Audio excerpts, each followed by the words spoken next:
Hello साथियों, मैं सौरभ कुमार और शिक्षक बहाली के मुद्दे पर आपको हम अपडेट दे दें कि कल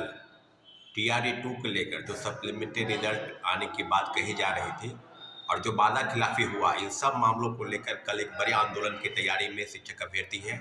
और निश्चित रूप से कल सभी लोगों को, जितने भी साथी मेरी बातों को सुन रहे हैं,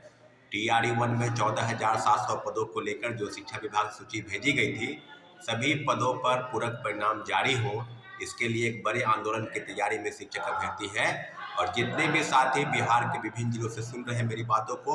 कल इस आंदोलन में भाग लेंगे और सरकार के समक्ष अपने लोकतांत्रिक तरीके से जो लड़ाई लड़ी जा रही है उसमें अपने सहभागिता दायर करेंगे।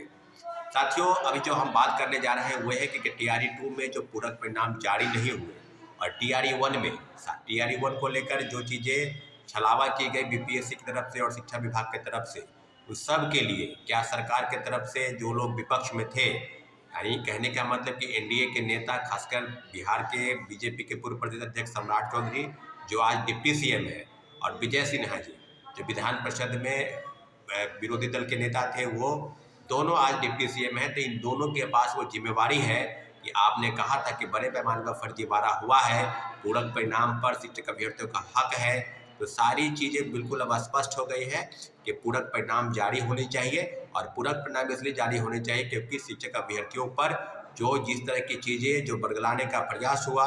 जिस तरह की धोखा में रखा गया इन लोगों को बस छलावा के नाम पर बस खानापूर्ति, खासकर टीआरई 1 में जो सीटें भेजे गए थे, लगभग 4700 पदों के मात्र 2773 लोगों का रिजल्ट आया। तो अब ये बात अब स्पष्ट हो गई है कि शिक्षक अभ्यर्थियों के मन में जो सवाल है, उस सवाल के घेरे में मात्र एक बिंदु है कि क्या पूरक परिणाम जारी नहीं होंगे। अगर पूरक परिणाम जारी नहीं हुए, उसके लिए किन किन चीज़ों पर क्या क्या विश्वास करने की जरूरत है। तो टीआरई 2 को लेकर खासकर जो पद खाली हैं और 14,700 पदों की सूची जो 3 जनवरी को भेजी गई थी, उन सब सूची पर शिक्षा विभाग ने रोक लगाई थी। परंतु पुनः शिक्षा विभाग की तरफ से हरी झंडी मिल गई थी कि 31 जनवरी के पहले आप सभी लोगों का रिजल्ट पब्लिश कर दें। तो अब जो चीज़ें हैं, सारी चीज़ों पर अब बिल्कुल कवायद बिल्कुल हो चुकी है कि रिजल्ट जो है एनी हाउ 31 तारीख के पहले निकालना है।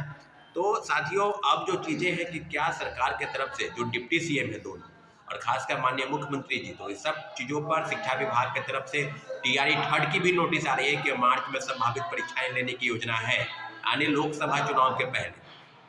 परंतु प्रमुख बिंदु यही है कि कर एक बड़े आंदोलन की तैयारी में जितने भी शिक्षक अभ्यर्थी हैं टीआरई 2 को लेकर, यानी 14,700 पदों की सूची भेजकर 3 जनवरी को, और फिर लगभग इतने 1 महीने बीत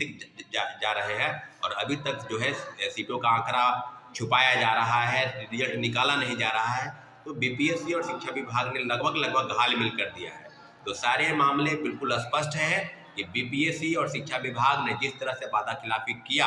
और सारे बिंदुओं पर मुझे लगता है कि मल्टीपल रिजल्ट उनको लेकर फर्जीवाड़ा का तो बेइंतहा पार कर गया। कोई ऐसा जिला नहीं है जिसकी सूची शिक्षा विभाग को आई हो ये बताने के लिए कि फर्जीवाड़ा नहीं हुआ है। प्रत्येक जिलों से सूची आई है कि फर्जीवाड़ा जो हुआ सेकेंड फेज में, वो हुआ डोमिसाइल को लेकर, दिव्यांगता प्रमाण पत्र को लेकर, और कई फर्जी प्रमाण पत्र जो है साथी जो है वो पकड़े जा रहे थे। तो मुझे लगता है कि टीआरई 1 से लेकर टीआरई 2 तक जो फर्जीवाड़ा हुआ,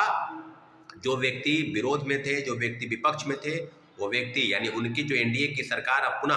बिहार में बन गई है। तो मुझे लगता है कि ये जिम्मेवारी बिहार के डिप्टी सीएम और जितने भी मंत्रिमंडल के साथी हैं जो विरोध में थे और आज सरकार में है, उन लोगों को अपनी बातों से पलटने का कोई अधिकार नहीं है। मुझे लगता है कि सप्लीमेंट्री रिजल्ट देना होगा और एनी हाउ हम लोग लेकर रहेंगे। इसलिए सभी साथियों से पुनः आग्रह करते हैं कि कल एक बड़े आंदोलन की तैयारी में शिक्षक अभ्यर्थी हैं, आप इस आंदोलन में भाग लें। धन्यवाद। जय हिंद।